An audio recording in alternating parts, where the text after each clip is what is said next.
Hi everyone, Bernard here. Hope you're all very well and welcome to the Citizen channel. And today we have a match review, don't we? A big match review as we look back at the game in Marseille, Manchester City at Marseille on the Tuesday, the 27th of October 2020 at the Stade Velodrome. Didn't look as impressive empty, did it? Just they don't go into all these excuse me, they don't go into all these big banners on the seats, do they, and stuff like that. So it doesn't. I'm sure it looks far better when it's crowds in the place. I did notice watching, was it the Russian game? There's quite a reasonable crowd in their grounds. So again, you've got a league here, the Champions League, if you like, that you've got different things at different grounds. So again, where's the common sense in that? You know, you've got obviously some teams can have a crowd, some teams can't. So I mean, where's the level playing field? I mean, it's just really such a sad thing to see. But anyway, let's talk about the game. Match day 2, of course, of the Champions League.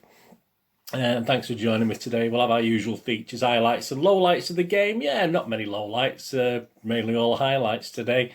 Match talking points, match stats plus the quirky stats, of course, some interesting ones there. Our PEP last season watch. Well, you know, it becomes a last season half watch sometimes. I mean, based on last night, perhaps a last season watch still. Nothing on the Rodri's Rocket watch this week, I'm afraid, so nothing on there.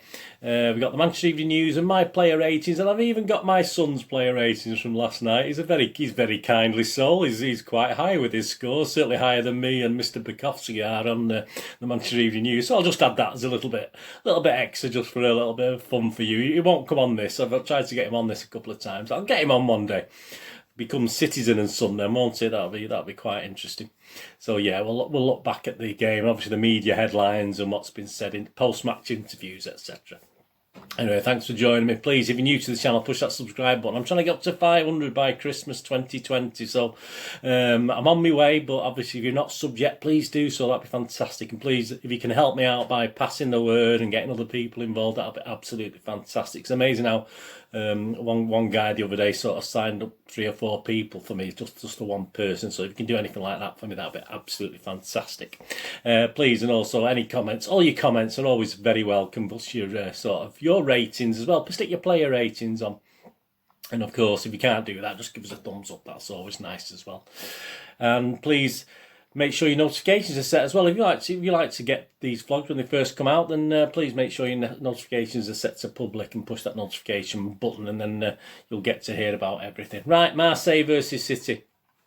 Starting lineup. Well, 5 changes to the West Ham game, and obviously one of them was forced, wasn't it, with Aguero being injured again. So the starting 11 we got Ederson, Walker, Diaz, Laporte, Zinchenko, Rodrigo, Gundogan, Kevin De Bruyne was the captain, Torres, Foden and Sterling. Interesting.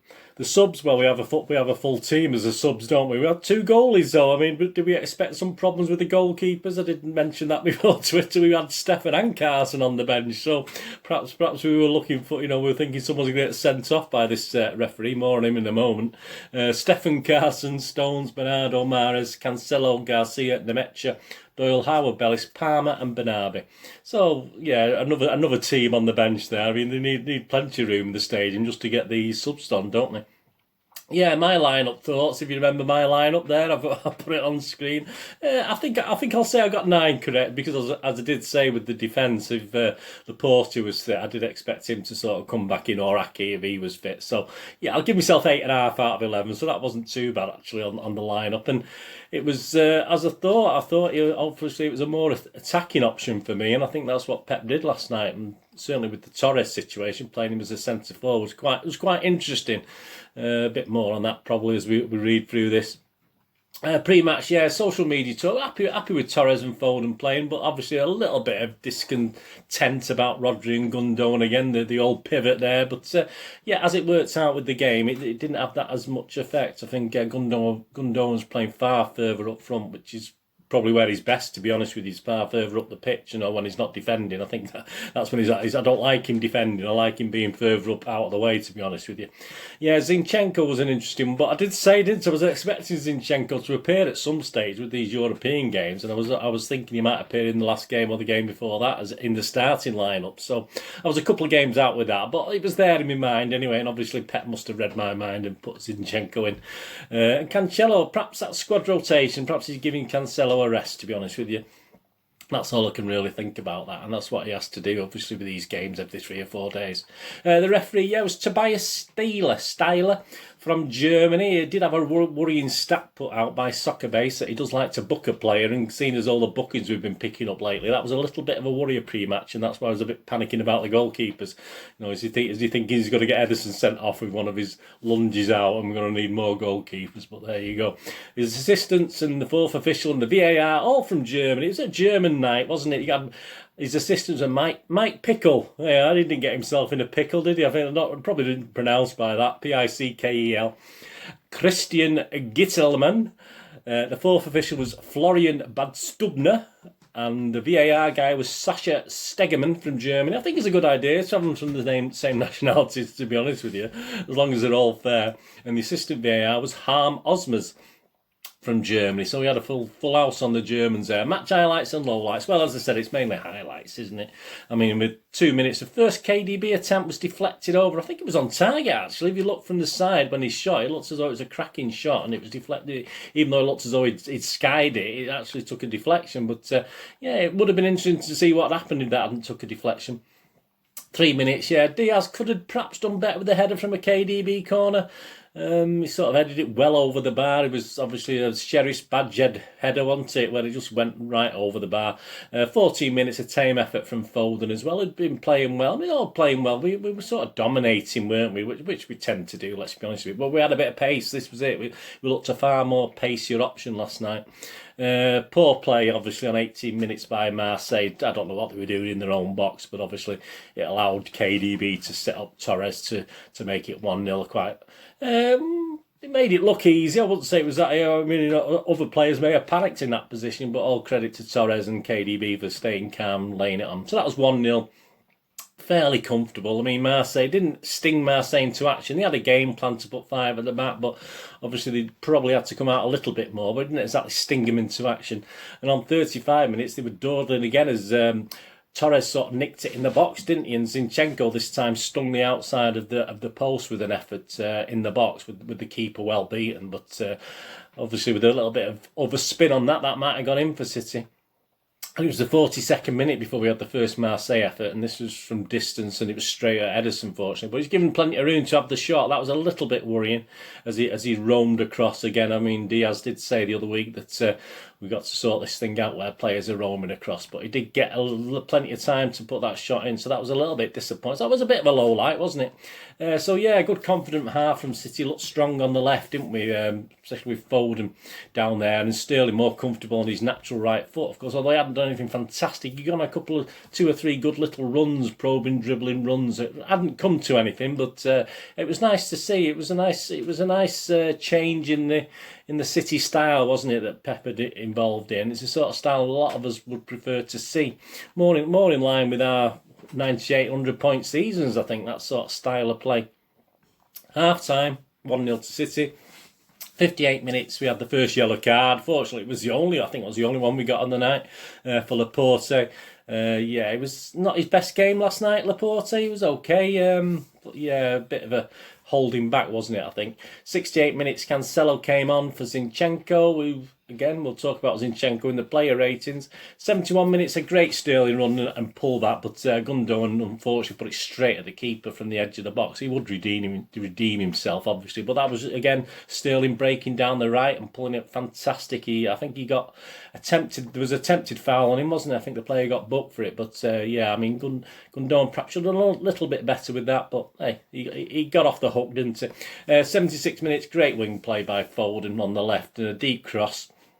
Not the greatest cross on the face of it, but obviously it turned out to to be headed back across for Gundogan by Sterling, wasn't it? Whether he was going for goal, I'm not too sure, but it ended up for Gundogan to be in the right place this time to put it in, and it was 2-0. He couldn't really miss from there, could he? Unless he was Raheem. I mean, he could have, no, even your granny could have put that one in, I think. But 2-0. I mean, if it wasn't game over in 76 minutes, at least it made it look more comfortable, didn't it? We did the triple sub straight away, no messing about by Pep. He didn't worry about and grabbing Marseille, grabbing a quick goal back. Triple substitution, Laporte, Torres and goal scorer Gundogan straight off. Mahrez, Stones and Bernardo on.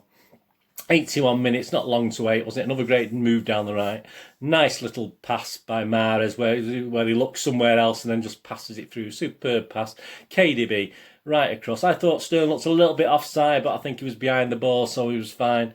There was a little check, wasn't there, on VAR, but the Germans agreed with it for once. Good old Germans, eh? We don't say that often, do we?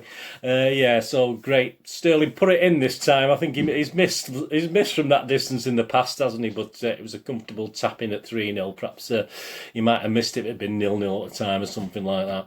82 minutes, of course, KDB. A great game from KDB last night. Was off. Yeah, we had a debut, didn't we, from Mr. Palmer. Fantastic. City fan, I believe. Some people do say he was a United fan as a kid, but I've seen evidence that he was a City fan from being a young lad. So good luck to him. It's great to see, and he had some nice touches actually, and he did okay when he came on for the last 8 minutes plus 3 or 4 minutes injury time. Yeah, so 3-0, very, very comfortable.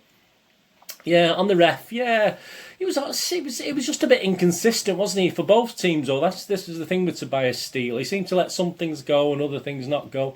He didn't flourish his yellow card thankfully as much as I dreaded, which was really good. And he didn't show it early either. This is the thing, and I think too many referees are very quick to show a yellow card, especially in these days in the Premier League and the Champions and Europe. So yeah, I think he was a little bit inconsistent, but he was for both sides. So I'm going to give him my rating this week for Mr. Tobias Steele, or Styler. My apologies, I've got it wrong. I'm going to give him 6 out of 10, which is my good standard referee mark, where they've done an okay job. Not fantastic, not great, not a total disaster. But as I say, if the inconsistencies are for both teams, I can live with that. It's where obviously, they're not getting the 50-50s and stuff like that, which happens quite a lot with City, obviously against City rather than for City. But that just might be me being paranoid. Yeah, so yeah, the match sum up. Yeah, far more up for its City performance, wasn't it? Far more, if you think back to the West Ham game, etc., and the pace and the look of the players. I mean, they've not had much rest, have they, since then? And they've been on a plane and they travelled over to France. But we saw a little bit more, didn't we? Perhaps tweaking the team did help with that. A lot more effort, a lot more endeavour than we've seen for most of this season, to be honest with you. It does bode well. As an excellent performance in Europe is always good, but we are capable of these. No real weak links. The only real weak link I thought was perhaps Zinchenko, who struggled a little bit with his passing, but that's only to be expected. He's not been playing many games, has he? He's been out of the first team for a long time, but he was always lively and willing, which is what you'll get from Zinchenko. And I'll never slag Zinchenko off because he's a 100% guy. He puts it in, and he's not always got the great skill, but he's a good utility player, isn't he? I think he is, and he. As you say, he didn't do so well last season, but again, he was never given the time, was he?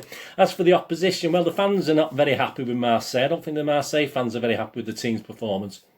So whether that was because he couldn't cope with City who'd hit a bit of form, or they were sort of showing City far too much respect. I mean, they did play a little bit like a lot of teams used to play City, 2 or 3 seasons ago, where they were showing City a lot of respect. And once he went a goal down, they didn't really have an idea of what to do. They had to change the game plan if they go down quite early on. So yeah, so a lot of discontent with the Marseille fans. So that probably tells you perhaps they were a little bit below par. But you can only beat what's in front of you, as you say, can't you? So if you look at City's pass completion, when we do the match stats in a moment, I mean, it was very, very good. I mean, I always want to see it over 90%, and it was that. So that was a good sign going forward. But Marseille are okay. I think they're not bad. I mean, let's face it. I mean, people call the French league the Farmers' League, don't they? But you know, the fourth in it at the moment, and they've only been beaten by PSG, who obviously got beaten by another rubbish team the other week, didn't they? So, yeah, perhaps there's some truth in that. Who knows? But yeah, you can only beat what you've got in front of you, and that's a very, very good European display by City last night. And Marseille are going to struggle out. Let's be honest about it. Marseille are going to struggle now to not finish bottom. They're going to have to pull something out over the next 3 or 4 games not to finish bottom, and obviously they want to get at least third, don't they, to progress in that other. They're still getting that other cup, I think they do, don't they? I heard they were stopping that, but I'm not too sure. Yeah, the match stats. I don't know, stop my apologies. Bad language, I didn't mean that. It's not for kids anyway. Shots, 2 for Marseille, 8 for City. So not a great deal of shots for City. This is a bit more of a what's the word for City? A little pragmatic. I don't know. We're not overly, we're not like we used to be 20-odd shots. We want like a couple on targets. It's a bit of a more pragmatic City and Pep, I think, this season. I think that won't do any harm, because I thought, again, defensively last night we were good. We'll talk about like the player ratings, but yeah. So just shoot 2 shots for Marseille, both on target. So that's 100%. Well done, Marseille. 8 shots for City, 4 on target, 50%. So that's not too. I mean, if we could have 8 and get 4 on target and score 3 goals, I think we should be quite happy with that, shouldn't we? Possession 35, 65% for City. Passes 458 by Marseille, 821 by City. So again, up high. I mean, it has been down in the 600s, hasn't it? And we were seeing 800, 900. Weren't we, a couple of years ago? So that's getting back up there again. So a good sign again. Completion percentage 83% by Marseille, 92% by City. That's what I was impressed by. Fouls again. We fouled a little bit more, and I think fair. I think the ref didn't do too bad for that. So 5 fouls by Marseille, 10 fouls by City. 1 corner for Marseille, 5 for City.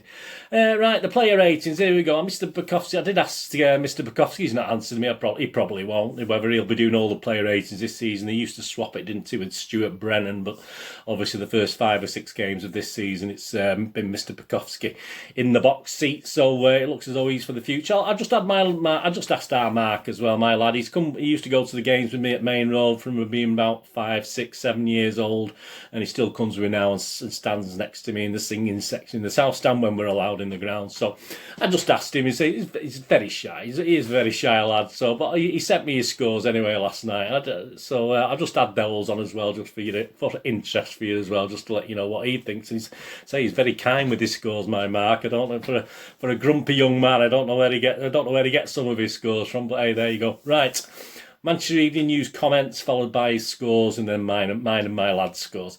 Edison, a night where he didn't have very much to do at all. He showed good awareness to come out of his goal and prevent Thornton from running through. Yeah, that was pretty good at him, but was almost caught out by a long range. Yeah, in this long ranger in the second half. I don't know what he was doing there. I think it was going wide, and then he sort of panicked a bit and thought, oh no, it's not going wide. But if he just left it, it would have gone off the post, I think, and it would have shown. I've done that myself. I've had that confidence where I just let it hit the post and go out, but probably hit the post and go in, knowing my luck. But there you go. Yeah, so he's given a 6. Simon, I give him a 6 as well, but here we go, Mark's given him a 7, so yeah, Mark was quite impressed. Walker, that might be his base though, my base is 6, Mark's might be 7, so there you go. I didn't ask him that, I should have done really. Walker out for the count at West Ham and then straight back on his feet for another 90 minutes. Walker went forward well, covered excellently at the back using his pace and organised defence, what he does every week. So he's given him an 8, yeah, I'll give him a 7, which is a good score. Simon's given him an 8. Mark's given him an 8. He agrees with Simon. He thought Walker. I thought Walker was okay, but I don't think he was outstanding. But perhaps I missed something. Diaz, the former Benfica man, continues his fine start to life at City on his 6th consecutive start. Yeah, I mean he's playing the games. He was rarely troubled and he's growing into the team. Yeah, apart from that header, that was his disappointing thing in the early doors. I'd like to see him score a goal with a header. So Simon's give him 8. I give him 7, and Mark's give him 7. So we'll even on that one. Laporte, however good it is for fans to see him back, there were signs of rustiness on his first start for 3 weeks, but for a late challenge he's tried to make up for giving the ball away. Yeah, I mean Laporte has been a little bit in and out. I do love Laporte, but he's not found that rhythm just quite yet. Simon's given him a 6. I give him a 6.5. I don't think it was that bad. And Mark's given him a 6.5. So me and my lad agree on that one. So I thought it was okay. But as I say, he does... He'll get it. I mean, what a partnership. We hope that'll be Laporte and Diaz anyway. And even Aki will come into it as a triumphant, won't it? Triumphant, whatever it's called. Zinchenko, some bright spells at first start in nearly 6 months. He linked up well with Foden down the left. He's also at ease moving inside when he goes forward. So... yeah, Simon's giving him a 7. I'll give him 6.5 because I thought some of his passing was to the wrong man. He did pass it incredible, but as I said, it was 100% for me. I'll never slag Zinchenko. 6.5 based on the fact 6 is my starting point. He got 0.5 more. So, yeah, Mark agreed with Simon. He gave him 7. He's not all 7s from Mark. Rodri received criticism for slowing the team down at West Ham, but was very efficient at winning the ball back and recycling possession here. A confidence night work. And all the 7s on this one. 7 from me, 7 from Simon and 7 from Mark. So a triple 7 for Rodri. Yeah, again, I didn't notice him as much, but he didn't do anything wrong, so that's good enough for me. Gundogan, a performance bringing with far more attacking intent. Yeah, that's what we like to see. He was constantly ahead of Rodri, which is what we like to see. We don't like to see them next to each other. And the balance the team felt better for it. A different player in the Champions League, absolutely. Yeah, I think he is. Simon's given him an 8. I give him a good 7.5, but Mark agreed with Simon. He's given him an 8 as well. KDB pulling the strings before kickoff and showed exactly what City have been missing in recent matches. I don't know what he was doing before kickoff. He must have been bossing everyone around with key passes to create attacking opportunities. Yeah, so Simon's given him an 8. I've given him an 8. And Mark, well, yeah, Mark, Mr. Generosity himself, give him a 9 out of 10. I'd like to see what a 10 out of 10 performance is. It must be... absolutely, I don't know. Well, I don't know. Well done, Mark, anyway. I think that he was Mark's man of the match based on these scores. Sterling, he looked liberated on the right with the opportunity to run down the wing as well, cutting into the box. He captained the team recently and could be heard giving instructions to teammates. Well, that's good. That's what we want to see. We want chatting on the pitch, don't we? We're too quiet sometimes, especially when we're struggling. That's when we need this chattiness. Yeah, Simons gives Sterling a 7. I give him a 7.5. I say... you know, he's all right. He scored a goal, but he was looked live last night, and he looked far better on that right. Still a couple of cut-ins when he beat play. He sat one of the players down, didn't he? I think in the first half, and still sort of failed to find someone. But yeah, Simon's given him a 7. I give him a 7.5. Matt's given him a 7. So pretty much all in on that one. Mr. Foden, here we go. From the left, Foden led the team's pressing as he head after every white shirt whenever they had the ball. His energy felt key to setting the pace of the team. There were also some exquisite touches. Yeah, all the 8s from us, three fat ladies, 8, 8, 8. No, I think it's 2 fat ladies, isn't it? Yeah, so 8 from Simon, 8 from me and 8 from Mark on that one for Mr. Foden. I thought he was excellent last night, and you'll know from that score of my score of 8, he's got a certain award for this game. Torres, more encouraging signs from the young man, expected to fill Leroy Sané's boots. His pace gave Marseille defence problems from an unexpected role as a central forward. He did very, very well and timed his run perfectly for the goal. So yeah, Simon's given him 7. Yeah, bit quiet, I mean, a lot of the game, but as I said, I think in that position, I think he did certainly no worse than Sterling's been doing. So Simon's given him a 7, I'll give him a 7, and Mark's given him 8.5. Mark was he was nearly man of the match there, Mr. Torres, for Mark, well done. Substitutes, Cancelo came on for Zinchenko. He's the only one I've marked. He slotted in seamlessly. It wasn't said often last season. Yeah, I didn't ask Mark for the sub mark, so is this just me and Simon? Simon gave him 7. I've given Cancelo 7 as well. And I've not marked the others, but Mr. Bukowski has Bernardo. A busy cameo, we give him 6. Stones, no dramas, give him 6. Mahrez, involved in the 3rd goal, teeing up Kevin De Bruyne, give him a 7. And of course, the wonderful, fantastic, superb debut of about 13 minutes of Mr. Palmer. Lovely to see him make his Champions League debut. It was. But even Simon's not marked him. But I'll give him a 10 out of 10. No, not really, but there you go. Right, my man of the match. Citizen man of the match, of course, based on those scores. I'm just from Mr. KDB's the runner-up. I'm just going to give it Mr. Foden last night. I thought Phil Foden was superb. I mean, this is European football, don't forget. He's not 21 yet, I'm reminded of. I keep thinking he's about 18 still, though. Right, Pep Watch. In his last season, as it stands at the moment, question mark. Yeah, there's not much camera work on him last night, was there? It's funny, isn't it, when City are doing okay, the cameras tend to ignore him a little bit, or perhaps he weren't placed in a position where they could sort of watch him very often. But yeah, team selection superb, team performance superb. I know he does tell the players have to do it on the pitch, but I'm going to give him 8 out of 10. And the Gundo-Rodri thing, obviously with a decent back three behind him, the fact that Gundo's playing far further up front sort of works on that basis, because it's not the pivot, is it, as such, because they don't really come within nodding distance of each other, or come within arm bumping distance, do they? So yeah, that sort of worked the way they played it last night, and we don't mind it being played like that from Pep. But as I say, it's people to come on internet and say, you were saying that was rubbish. What do you think now? Well, it's total different game last night to what the normal pivot is, to be honest with you. Pep's comments after the game: we played a good game. They played 5 at the back, and we adapted really well. It was a good result, especially the performance. We created enough chances to win. Only just eight chances. Everyone can play everywhere. When you play against a 5-man defence, you have to make the space high and wider. Mahrez can play on the right and Sterling on the left. Both can do it, of course. Ferran Torres has settled really well. He's not a striker. I would congratulate him for making the effort to play in this position. He scored the goal. It's not easy as a striker against 5 defenders. We don't have many options until Sergio and Gabriel come back. He praised his defence, saying, we were so stable. Yes, I thought the defence was superb in the air last night. Ruben Diaz and Laporte were good. Kyle is the best form since we are together here in Manchester. 4 years, 5 years. Big words for Kyle. Yeah, I mean, fantastic. Alex Zinchenko helped us. John Stones played good minutes. So satisfied for the way we played. Special praise for the defence last night. I thought they were brilliant. Guardiola also accepted that City results in the Premier League are bound to draw criticism, but insisted his staff and players are fully focused. No, we have to accept it, he replied when asked if previous criticism was unfair. Today is the world football with Twitter, social media. We play every 3 days. When we win, we are good. When you lose, they want to destroy everything. The important thing is when the club players, sporting directors, chairman players, managers know exactly what to do. There you go. Part of the criticism is right. Accept it. It's part of the job. Important is as we unfold exactly where we are, where we come from in the last month. Lack of preparation, people injured, the COVID. Okay, Champions League, we're in a good position. The Premier League, we are way off. But 1 game left, and all this season it's time to take rhythm. People come back, and I'm pretty sure it's going to be a good season. Well, let's hope so, Pep, and it'd be even better if you re-sign, mate, but we'll see. Aymeric Laporte was interviewed after the game. He said it was a serious performance from the team tonight on Twitter. He went on to say, obviously, in an interview, it was a very hard game. We're very happy with the win. I'm very happy to go back, and I hope it's for a long time, but we'll see how things go.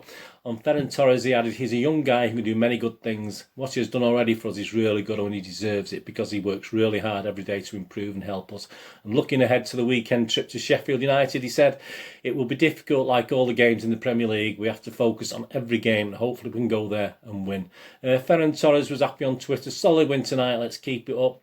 Raheem Sterling on Twitter, delighted helping the team with the victory tonight. Happy to come back playing in this incredible stadium. Missing the fans though. See you soon again, Marseille.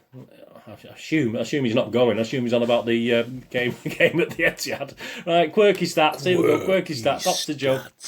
Manchester City have lost just 1 of the last 11 away games in the UEFA Champions League. It was 10 before when they did this. Obviously, I'm doing this afterwards. Won 7, drawn 3, going unbeaten in each of their last 7 such fixtures, 1, 5, drawn 2. Since he made his Manchester City debut in September 2015, KDB has assisted 87 goals in all competitions, 18 more than any other Premier League player in that time.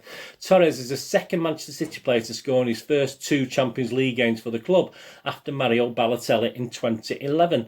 Raheem Sterling has been directly involved in 28 Champions League goals in 36 appearances. Amazing. Under Pep, 18 goals, 10 assists, more than any other City player since 2016-17. Stat City, Ferran Torres has now had a hand in 5 of Manchester City's last 9 goals in all competitions. Well done, Ferran. Raheem Sterling is now just 3 goals behind Neil Young. Rest in peace, mate. In terms of goal score for Manchester City, 108 in all competitions. Manchester City have now scored at least 3 goals in 106 different matches under Pep Guardiola, overtaking the record under Will Wild. Talked about him in one of my City history blogs. 105. He's now in 2nd place. Well done, Pep. Some media comments and summations. The Evening News, Kevin De Bruyne and Ilkay Gundogan run the show. They did, plus a few others. The Independent, Sterling wraps up dominant City victory against Marseille. It was. Sky, City put Marseille to bed with ease. Of course we did. The BBC, Manchester City continue their perfect start to the Champions League group stage with a comfortable victory at Marseille. It certainly was. And The Telegraph, Kevin De Bruyne orchestrates easy win over Marseille for Manchester City. So there you go. Yes, in conclusion, a very, very good night. Yeah, I've looked at Twitter saying, some people saying it's, it's amazing how people are quick to criticise and quick to praise. I think you've got to tread the middle ground. I think Pep set it up pretty well last night. And I think the players were up for it last night, and we want to see more of that going forward. And I've said it before the season, I said last season, we need a run of consistent results. We need teams to start fearing us again. And hopefully we can go on this run now. Again, fingers crossed. We seem to always be saying that, don't we? We've got some tough games, haven't we? If we can win these next few games, I mean, the Sheffield Uniteds, the Liverpools, Olympiacos, Tottenham. Obviously, we've got an international break coming up after those as well. But if we can put to bed some of those games, and especially put Liverpool and Tottenham to the sword, starting with Sheffield United, of course, at weekend, that'll be absolutely fantastic. So, yeah, onwards and upwards. A very, very good European result. And it's nice to see. And we do have these. Let's just hope it's a springboard again for something, and the players react, and Pep learns as well. Pep learns a few things about his players last night, hopefully, and we'll see it going on from there. Yeah, thanks for joining me. Back, of course, with a preview on Friday for the Sheffield United game at Bramall Lane on Saturday the 31st of October. Halloween. Let's hope it's not too scary. 12:30 p.m. kickoff again, so early kickoff. Hopefully I'm back from work. I should be.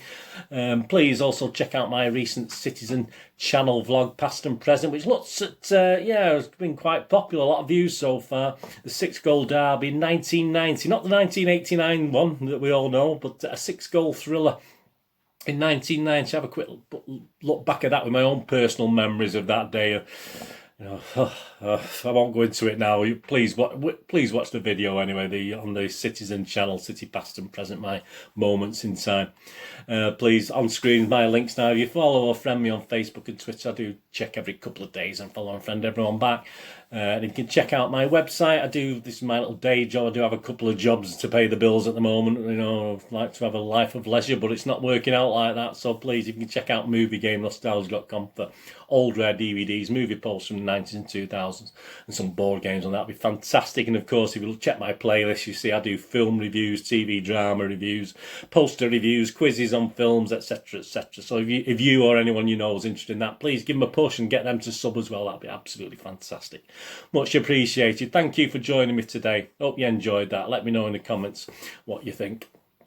Please, until we meet again, hopefully very, very soon, please check out the playlist. Go and watch something else, especially that City United thing from 1990. Please, until we meet again, look after yourselves, look after your friends, look after your family. More importantly, let's all look after each other. And until we meet again, very, very soon, I hope. This is Bernard saying, please stay safe, Blues. Thanks for watching. Bye-bye.